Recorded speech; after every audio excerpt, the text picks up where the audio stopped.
You're watching the KOAM Morning News on Fox 14. Today, a collection of artwork worth millions is hanging in plain sight. We're going to show you where to find it. From a gorgeous start in the 4 states to tropical storm activity in the Gulf, how about a pair of named storms? We're going to break down the week ahead from the Skywatch Weather Center. Also, we check in on a Joplin business as they take precautions against the Delta variant. All that and more coming up.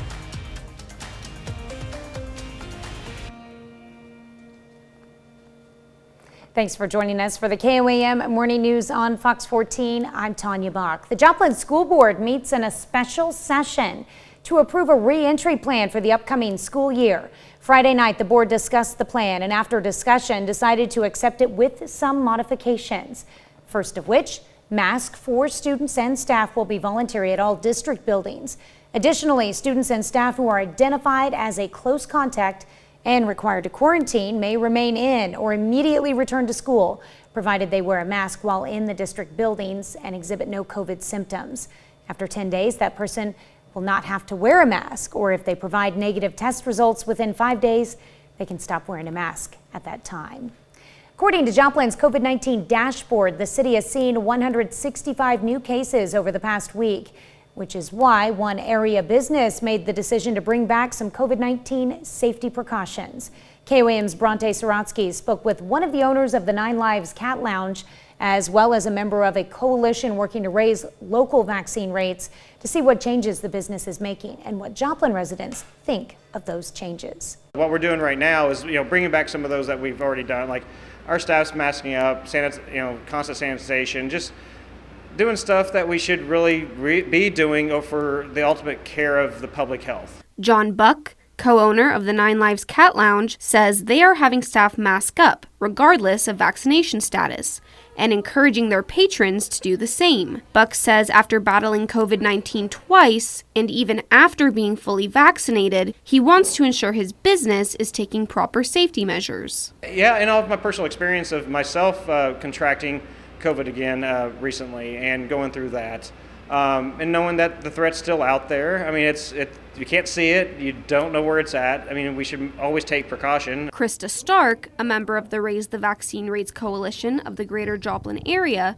says area COVID-19 numbers reflect the need to take extra precautions like one the Cat Lounge is taking. Folks, even that are fully vaccinated, you're going to see us masking back up. Stark was at the lounge with her daughter, who was too young to be vaccinated, and says she's appreciative of them bringing back COVID-19 policies. And we really appreciate that they're masking back up for our community, because this is a community effort to lower the COVID numbers and to make sure that our nurses and our doctors are not overworked in our hospitals. That was KOAM's Bronte Sorotsky reporting. The lounge's owner says as far as sanitation goes, they plan to wipe surfaces down constantly. They're also using a time schedule to take actual customer traffic into consideration when it comes to the timing of their sanitation process. Third doses of the COVID-19 vaccine are now approved for certain Americans. The FDA says roughly 7 million U.S. adults who are immunocompromised can get a third dose of the Pfizer or Moderna vaccine. Larry Bergner at the Newton County Health Department expects more guidance from the state early this week on the full requirements and a more comprehensive list of conditions that would make residents eligible. After that happens, he expects getting the third dose to be pretty straightforward.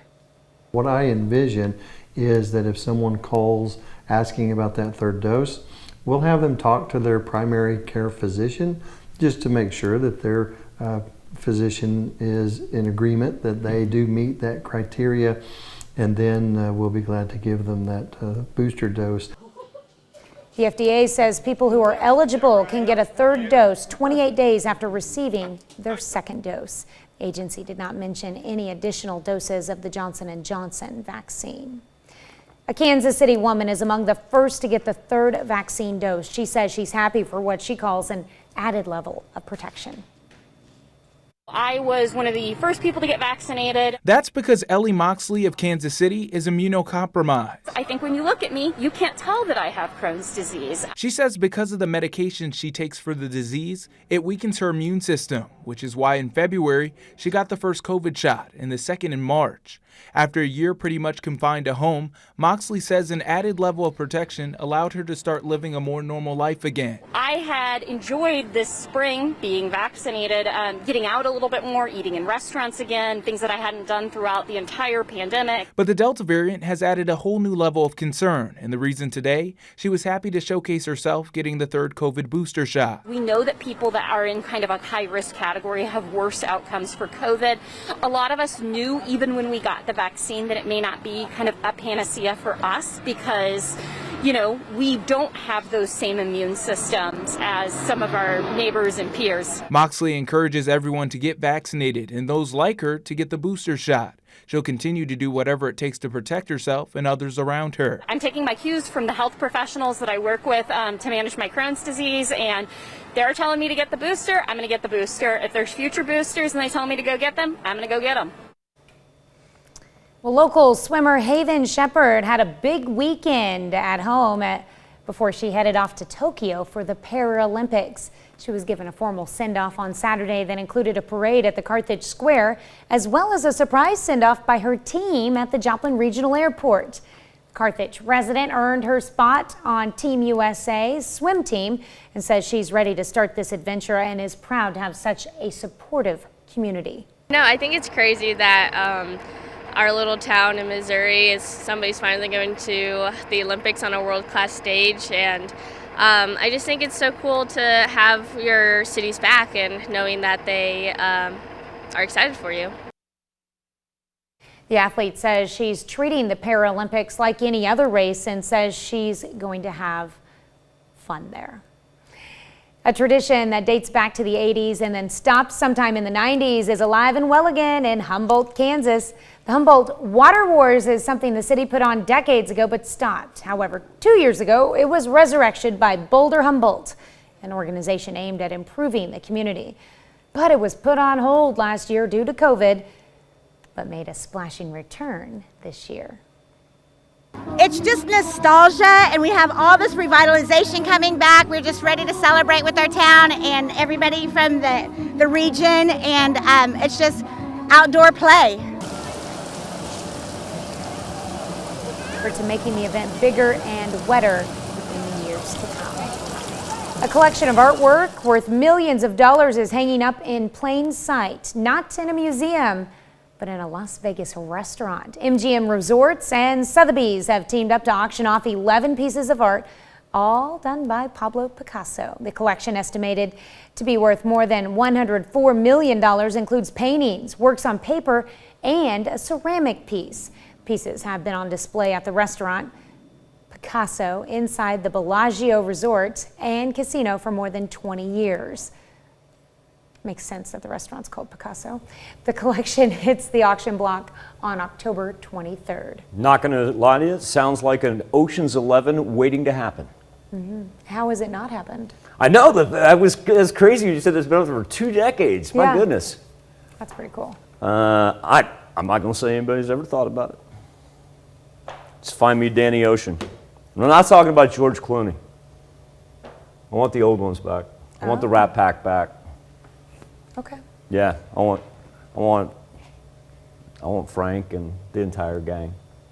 That's my favorite Ocean's 11. The original. Such an iconic ending to that movie.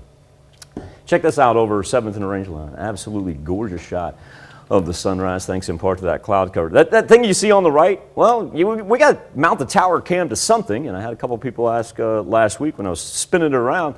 They're like, what's that? It's that bar that sometimes shows. Well, that's the mount to the tower cam. Now, luckily, we've got about 360-degree turn on this thing, and like I said, that's what that is, and we just got to keep on turning it here as our sun just kind of moves each and every day. 69 degrees is where we stand in Joplin. Very comfortable start, thanks in part to humidity that only sits at 68%. ranging from the low 70s to the mid 60s. 64 still in Monette and 65 in Lamar. Compare that to 71 right now in Independence. Miami and Pittsburgh sit at a very comfortable 67 degrees. Take off the sweeping radar here.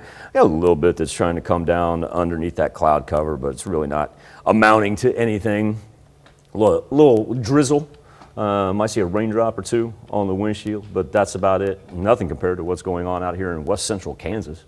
This thing is dropping off to the south, though. It's not going to affect us. It's pretty impressive, though. They had some early morning thunderstorm activity, even shot a little hail down on them. As far as the national perspective goes, out to the west, critical fire conditions and very hot temperatures. And then bottom of your screen, bottom right-hand corner, that is where we find Tropical Storm Fred. As it approaches the Florida Panhandle, it will make landfall later on this afternoon/evening, only moving at 9 miles per hour right now. But of course, that's going to cause massive flooding concerns. And as you look at the track, it's kind of reminiscent to where Hurricane Michael hit the Panhandle several years ago. And certain ports of the Panhandle, they weren't even rebuilt after that. Now look at this, coming back on the heels of Fred. Almost a similar track just to the south of Cuba. It's Tropical Depression Grace, and it's not only flooding portions of Puerto Rico and the Dominican right now, but next it will hit earthquake-ravaged Haiti. And it'll regain as a tropical storm as it moves on the southern portion of Cuba. All right, so the severe thunderstorm risk map keeps us out of it. Anything that we see today is going to be very isolated.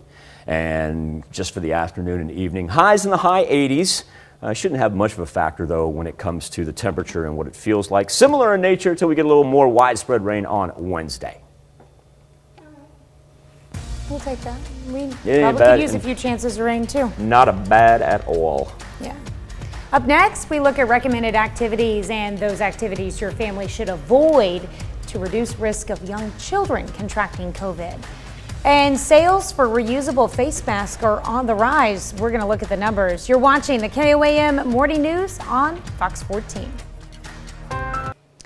There's no clear evidence that the Delta variant is causing more severe disease in children. That's according to a top U.S. health official. But Dr. Anthony Fauci says it's putting more kids in the hospital through, quote, sheer infection numbers. So what activities should your family avoid to lower the risk of your young child contracting COVID-19? Mandy Gaither has more. The Delta variant continues to quickly spread across the U.S., but right now the youngest Americans can't get the best protection there is, a vaccine. The only thing we know for sure is that more infections mean more children will be in the hospital. For those under 12 not yet eligible for vaccination, top U.S. health officials continue to say masking and physical distancing are key. What you do beyond that depends on your child's risk factors. I would probably not have any of my kids who are still too young to be vaccinated go to one of those big sleepovers where you have multiple, 5, 6 kids. But Dr. Perry Wilson with the Yale School of Medicine says a one-on-one slumber party may be more manageable, just mixing 2 households.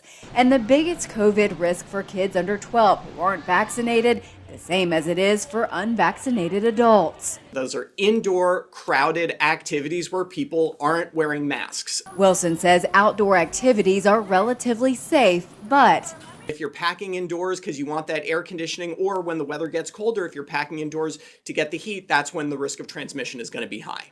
And if you feel any COVID-19 symptoms, regardless of vaccination status, Wilson says to get tested. Especially if you're living with unvaccinated people, because you'll be fine, but you might be putting them at risk. For Health Minute, I'm Mandy Gaither.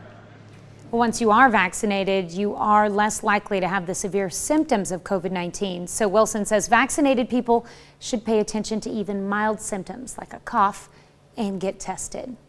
As the Delta variant spreads, sales of reusable face masks are on the rise. They had been declining in both June and July. The Adobe Analytics Digital Economy Index shows mask sales went up 40% in August. That's for the week of August 4th compared to the previous one. At this point, almost everyone in the U.S. lives in a place with high or substantial transmission rates. Well, during last Thursday's Savannah Bananas game, Bananas infielder Josh Lavender came up to bat with a caddy. All right. The caddy was, of course, dressed in caddy attire, along with a golf bag with Lavender's bat in it, as well as a range finder.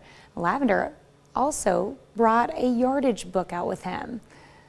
Well, it must do something right. The Bananas play in the Coastal Plain League, and according to their Wikipedia page, the Bananas have sold out every home game since 2016. That's good minor league shtick right there. I appreciate that. It reminds me of the videos that we'll sometimes see that come out of college baseball, especially when you get a rain delay or something like that, and they get out there and two teams ham it up. Well done. Hey, if you're bringing people to minor league stadiums, that's the important thing, especially for that industry right there. Well played by that dude. I don't know if it was his idea or not, but I appreciate that. I liked it. Live look outside of Television City. Gorgeous stars. The glow cloud makes its way upward, lighting up our satellite arrays. High temperatures for the past 10 days, even with our heat wave. Month of August hasn't been too bad. Halfway through, 15 full days, we sit at an average high of 89.5 degrees as we transition to a gorgeous shot over 7th and Rangeline with that limited cloud cover, where we sit at a constant 69 degrees. We haven't really budged ever since pre-sunrise in Joplin. We got some 70s rolling through southeast Kansas and some high 60s, even middle of 50s.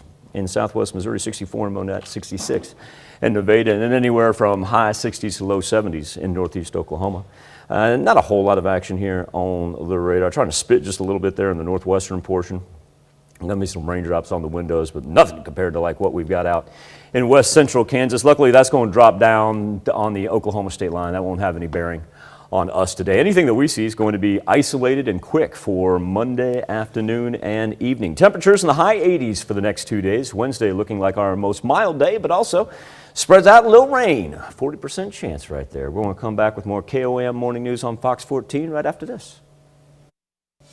East Newton Patriots back on the field gearing up for the fall season. Last year went 1-8, only had 2 returning starters. This year, as our own Danny Terzer shows us, East Newton's story is quite different. The East Newton Patriots enter the fall season a more equipped group. Going into the season, we don't feel like we have a lot of holes and that we're searching a lot. We feel like we're going to be a little deeper than we have been.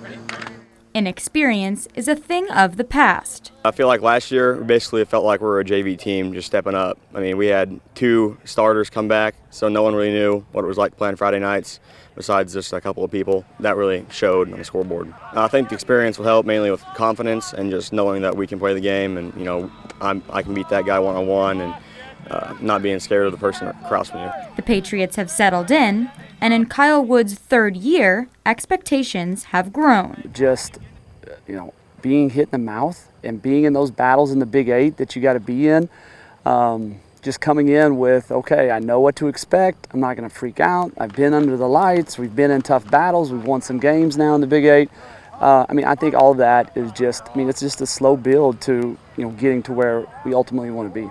It's a tough conference. We're definitely the smallest school in the conference, which is challenging, but it's nothing we can't accomplish if we work hard and know what we can do and just have confidence. They are sticking to what they know best. East Newton's always been known for is just the tenacity that our kids play at. We just want to always take pride in what East Newton's been known for, being physical, playing fast, giving it their all, every play. I've been in the Big 8 now for 15 out of the 16 years that I've coached. And so we always saw that from East Newton kids, is just the strong will that they had no matter the score. Patriots open up the season at home against Reed Spring on August 27th.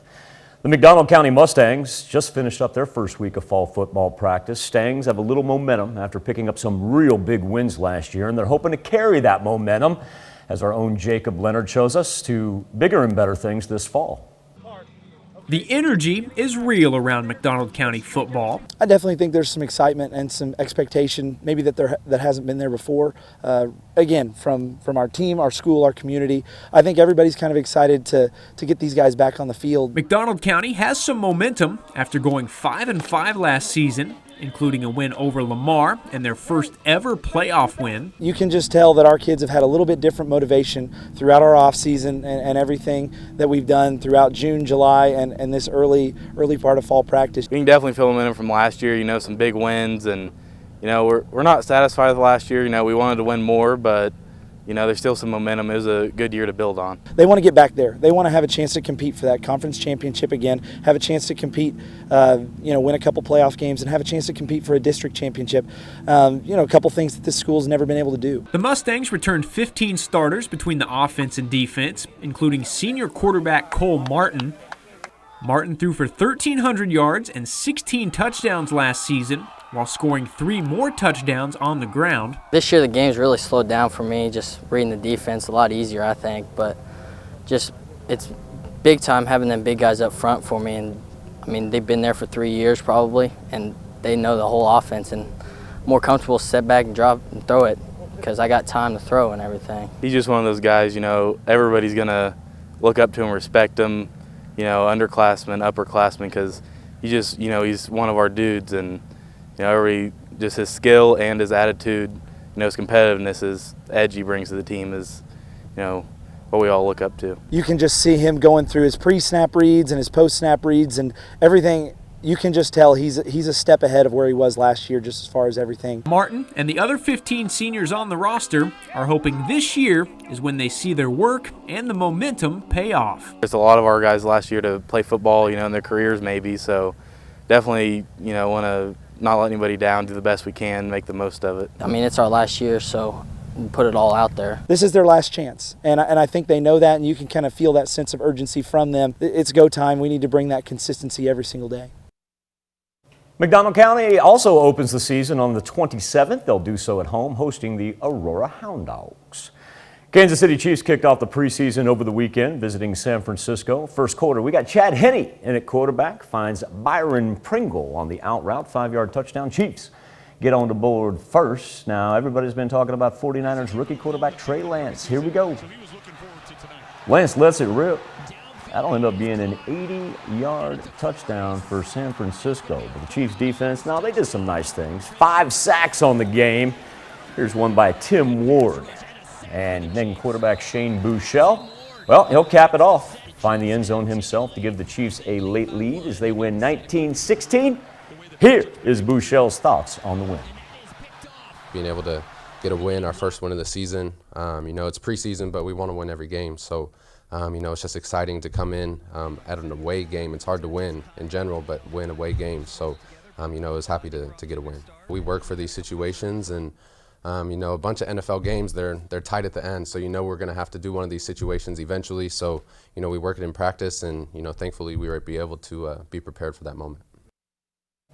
I-70 Series, Cards Royals. All right, Cards have won 4 out of the last 5. This would be the final meeting between the Cards and Royals as KC was just trying to avoid the sweep. We'll begin our highlights with Nolan Arenado with single to right. That's going to score Tommy Edman, 1-0. Now, in the same inning, bases are loaded, Jose Rondon. That's a 2-run double. Now it's 3-0 Cardinals, and they're not done. Paul Goldschmidt down the third base line. That scores Tommy Edman all the way from first base. 7 runs in the first 2 innings for St. Louis as they win this thing 7-2. We'll be right back with more KOAM Morning News on Fox 14. It's time to honor today's 4th-state hero, Sergeant Elmer Beale in the U.S. Army. The soldier from Fort Scott, Kansas, joined the 104th Artillery Division in World War II. He fought battles in France, Germany, and throughout Central Europe. Sergeant Beale served more than 30 years in the Army, Army Reserves, and the National Guard, earning numerous medals. To Sergeant Elmer Beale, we thank you, our 4th-state hero. City of Fort Scott, Kansas hosts its community cleanup. We tagged along to learn how the effort brought some restoration and newfound beauty to the community.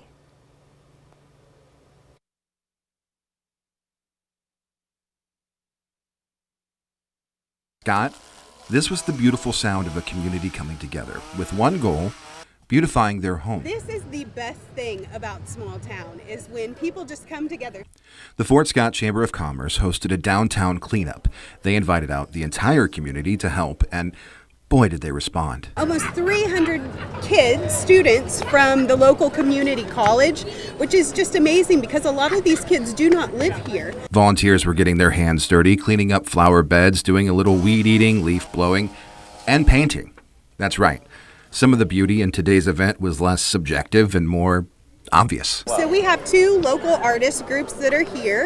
There are now 2 new murals in downtown Fort Scott, and while the work is done for now, This is really great. I know we're going to do this again. and that's good news for the volunteers and artists who got the chance to see the beauty of their neighbor's community spirit. It's really cool for the town of Fort Scott. This is great stewardship that people are doing. Well, the chamber provided all the necessary tools, including paintbrushes, weed eaters, and rakes. Another half hour of news and weather is just ahead. You're watching the KOAM Morning News on Fox 14. We'll be right back. State's most watched news. Welcome back to the KOAM Morning News on Fox 14. It's currently 7:34. Let's take a look at today's top stories. The USBI offers a $10,000 reward for anyone who can give them information to help solve a 47-year-old cold case. In 1974, Tina Mae Duffel was found dead in Prairie Dog Pond, a half-mile northwest of Quapaw, Oklahoma. Investigators believe Duffel was either abducted or had left with someone from the C&D grocery store in Quapaw, where she was working at the time of her murder. The autopsy revealed she had stab wounds to her neck. Anyone with information is asked to contact the USBI. The FDA says roughly 7 million U.S. adults who are immunocompromised can get a third dose of the Pfizer or Moderna vaccine. Larry Bergner at the Newton County Health Department expects more guidance from the state early this week on the full requirements and a more comprehensive list of conditions that would make residents eligible. The Joplin School Board meets in a special session to approve a re-entry plan for the upcoming school year, first of which, masks for students and staff will be voluntary at all district buildings. Additionally, students and staff who are identified as a close contact and required to quarantine may remain in or immediately return to school, provided they wear a mask while in the district buildings and exhibit no COVID symptoms. Local swimmer Haven Shepard had a big weekend before she headed to Tokyo for the Paralympics. She was given a formal send-off on Saturday that included a parade at the Carthage Square, as well as a surprise send-off by her team at the Joplin Regional Airport. Carthage resident earned her spot on the Team USA swim team and says she's ready to start this adventure and is proud to have such a supportive community. Well, if you've been feeling like this summer is hotter than ever, you're not wrong. The National Oceanic and Atmospheric Administration on Friday said that July was the hottest month ever on Earth since record-keeping began. NOAA says average worldwide land and ocean surface temps were 1.67 degrees Fahrenheit hotter than the 20th century average for July, which is 60.4 degrees. NOAA called this record part of a, quote, disturbing and disruptive path for global climate change. We certainly saw July close out in hot fashion. That was the heat wave that we had that just all of a sudden we turned to August 1 and we got those mild temps, and then we had our August heat wave, our first August heat wave, just last week. As we look at our daily almanac, average high for this time of year would be 90. So we're right at that point where instead of it being 91, we're beginning to work down just a little bit. The record dates back to 1956, where we got up to 105 degrees. Look at that 1992 cold snap. August the 16th was only 49 degrees. Now, our average high being 90 degrees, guess what our average for August is so far? 89.5. We're right there. 69 currently over 7th and Rangeline in Joplin, where our temperatures have been anywhere from mid-60s, where we see Monette and Cassville at 64 and 65 respectively. Though Fort Scott in there as well. 72 in Independence, 68 in Miami. Haven't had much rain come down here. A lot of that reflectivity from the sweeping radar. Just a little bit trying to spit there in the far northwestern portion of southeast Kansas. Nice line of thunderstorm activity out in west central Kansas. It's going to stay out there and drop down to the south. It's not going to have an effect on us. But we will be tracking Tropical Storm Fred as it approaches the Florida Panhandle right now, moving north at 10 miles per hour, making landfall later on this afternoon, and then progressing through the southeastern portion of the United States, where they've got flood warnings lasting all the way up through Tennessee. And on the heels of it, we now have Tropical Depression Grace that is going to flood portions of the Dominican Republic and hurricane-ravaged Haiti as well. The severe thunderstorm risk map kind of cuts us out of the mix with partly sunny skies to begin with, and then we'll kind of change that into partly cloudy skies overnight. Any isolated raindrops that we do get going to be for the afternoon and early evening hours. They come and go, and then as we work into Tuesday, very similar in nature to what we had today. Wednesday's looking pretty mild, just a shot forward a little bit more widespread rain. We'll be back with more KOAM Morning News on Fox 14 right after this. On the KOAM News Now Facebook page in our morning Insta poll, Taliban leaders vowing to restore order just a day after seizing control of Afghanistan. Over the weekend, Taliban fighters swept into the city of Kabul, the Afghani capital, completing an offensive that saw them capture most of the country in just a matter of weeks. It's a push that happened as the U.S. withdrew most of its combat forces ahead of an August 31st deadline. Yesterday, Ashraf Ghani, Afghan's Western-backed president, fled to Tajikistan while his government collapsed. Countless others also tried to escape as Kabul's airport was packed with would-be travelers hoping to find a flight out. Our question to you this morning is, should the U.S. continue to withdraw or stay and continue the fight in Afghanistan? Right now, 69% of you say, nope, go ahead and complete the withdrawal. 31% say on top of the additional 6,000, maybe send some more and continue the fight. You can make your voice heard each morning either by going to KOAMnewsnow.com/vote or connecting to us through our KOAM News Now Facebook page. Tanya? Release of Tom Hardy's Venom sequel and Tony Bennett's fall tour. Here's Fox's Ashley Dvorkin with the latest from the Hollywood Nation. We are not the ones who hold her captive. Cage takes on a deadly mission. Bennett hangs up his mic, and the symbiote antihero gets delayed again in the Hollywood Nation. Hey, Mrs. Chen. Good evening, Venom. Function hall, Mrs. Chen. Bad news for Venom fans. Tom Hardy's symbiote antihero movie sequel, Let There Be Carnage, has been postponed again due to the surge in coronavirus cases caused by the Delta variant. Sony Pictures announced it's moving the film release date from September 24th to October 15th. The comic book adventure has been delayed several times during the pandemic. Love is funny. Tony Bennett will not be returning to the stage to perform this fall. The legendary crooner has canceled the remaining shows of his 2021 tour. The 6-date concert, originally postponed due to the coronavirus pandemic, was scheduled to begin September 25th in Connecticut. He celebrated his 95th birthday last week, performing with Lady Gaga at 2 sold-out concerts at New York's Radio City Music Hall. The 19-time Grammy Award winner has been battling Alzheimer's disease since 2016. It's been 2 days, and still she is missing. And the first trailer to Prisoners of the Ghostland starring Nicolas Cage has been released. He plays an imprisoned bank robber known as Hero, recruited by a wealthy warlord to find and rescue his granddaughter in exchange for his freedom. But the mission is not that simple. If he fails, the time-activated bombs attached to him will go off. The neo-noir Western will be released September 17th. In Hollywood, Ashley Dvorkin, Fox News. All right, a lot going on in Hollywood right now. We'll be right back. The pet category has become one of the hottest growing sectors in retail in recent years. Now, Target is entering the arena with a new store brand over a year in the making. Target's new Kindful line features over 50 wet and dry foods, treats, and more for cats and dogs. According to Motherboard, Google is banning SafeGraph from its platform. SafeGraph reportedly collected users' geolocation data and handed it over to organizations including the New York Times and the CDC. The company is also accused of selling data on the open market to just about anyone with a credit card. Well, Disney swings back into the black as COVID restrictions ease. All told, the entertainment juggernaut earned $923 million in its third quarter, and that was better than expected. Disney fans have been returning to its parks in droves, while its streaming network Disney Plus reached 116 million subscribers. Wendy's is opening 700 locations that will be delivery only over the next 4 years. The kitchens will primarily operate in major cities in the U.S., Canada, and the UK, with third-party services like Uber Eats and DoorDash making the deliveries. The burger chain plans to open its first 50 stores this year. We'll be right back with more after this, but first let's take a look at the market prices before the opening bell.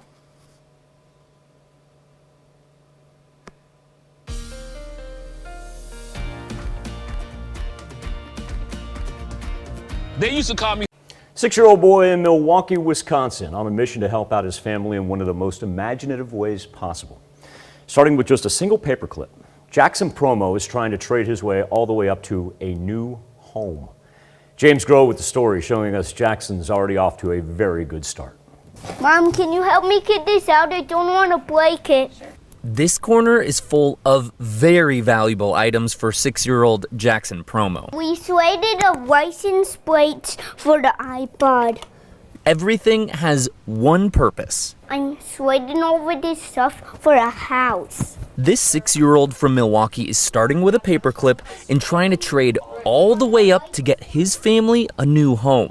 If I do that, then Mom is gonna buy me a new iPad. That's a pretty good deal. His mom told him about a story of someone doing it successfully in 2005, and so Jackson decided it would be a good way to get his family a new home. Yeah, I do. In just 3 days, he already traded up to these 2 lawnmowers. Yeah, it feels kind of comfy. His mom, Heather, is pretty proud. It shows me how caring of a boy he is, and I know that he's going to grow up to be a great man, and that's the most any parent could hope for. Plus, the community has chipped in to donate other items. Things that make Mom a little worried. You didn't tap it to people. Anything not traded will be donated. But for how fast of a start Jackson has had, he thinks it will take a little while longer to trade up for the house. 30 years? But if you want to help him reach his goal a little faster, search Jax's Trading Extravaganza on Facebook. Hey guys, do you want to trade with me?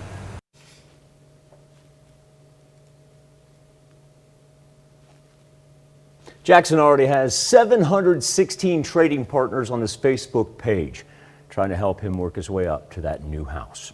Live look over 7th and Rangeline, very quiet start, and clouds haven't really budged so far. Neither has the temperatures, as it sits at 69 degrees, nice little south-southeasterly breeze, and humidity not too bad at all. Lose that sticky feeling that we had all last week, as our temperatures really have climbed for the most part into the high 60s and low 70s. Try to see a couple raindrops there in the far northwestern section. Then you look out on the left hand, you go, ooh, what's that? Well, this is good thunderstorm activity that was out in west central Kansas, but it's actually dropping down to the south, right on the Kansas-Oklahoma state line, beside that very thin line right there that moves to the southeast, southwest, and northeast. We got some action on the east side of the Mississippi. Out to the west, we're talking still about elevated fire concerns with the heat wave that persists out there. And then bottom right-hand corner of your screen, Tropical Storm Fred inching closer and closer to the Florida Panhandle. Now moving north at 10 miles per hour. It will make landfall later on this afternoon into the evening hours. You've got not only tropical storm warnings for, of course, the coast of Florida with the storm surge, but also too flood warnings that last all the way up to the southwest, almost through portions of Tennessee. Now, while Fred makes landfall today, we also have Tropical Depression Grace. We'll take off the satellite and the sweeping radar here and give you an idea exactly where Grace is sitting right now as it skirts the southern coast of the Dominican Republic, and then will make its way over earthquake-ravaged Haiti here by the end of the day. Then as we progress through the week, almost the same track as Fred, but it'll be on the southern coast of Cuba and regain strength into a tropical storm. It's still early really to tell if it will break up over the Yucatan Peninsula, but if we want to go out all the way to the weekend, a good chance that it does work its way in to the Gulf of Mexico. So those are the 2 tropical storms that we're paying attention to throughout today and really the course of this entire weekend. Severe thunderstorm risk map for this Monday into Tuesday morning really cuts us off, so any rain that we see is going to be very isolated. Partly sunny skies through the day. We'll get a little break in that cloud cover. And then we see a little pop of green coming for the afternoon and evening. You know, doesn't amount to anything, certainly nothing severe nor organized. And a 7-day forecast that really has seasonable temperatures on Monday and Tuesday, even mild, if you will, on Wednesday for our next shot of widespread rain. Thursday, looking like our warmest day of the week, and but still, we'll average it out around 89. We'll be back, wrap up this edition of the KOAM Morning News on Fox 14 right after this. Experience. Welcome back to the KOAM Morning News on Fox 14. Here's what's happening today.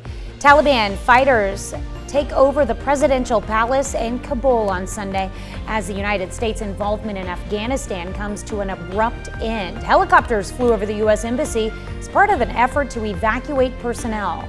President Biden is deploying another 1,000 troops to Kabul to help with the evacuation.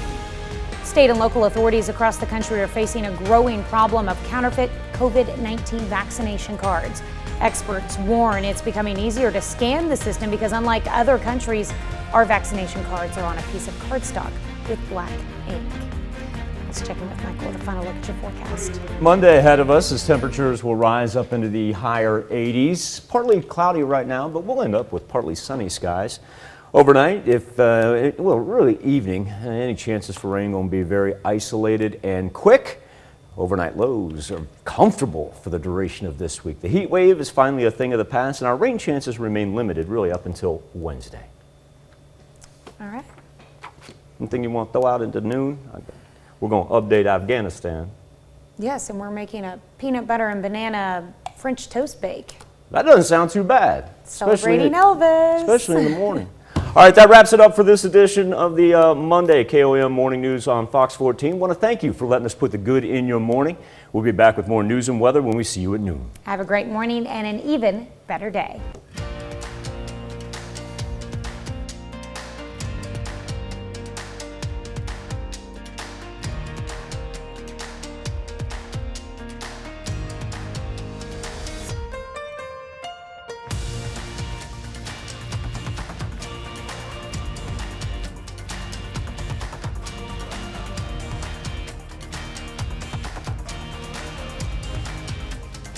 It's time.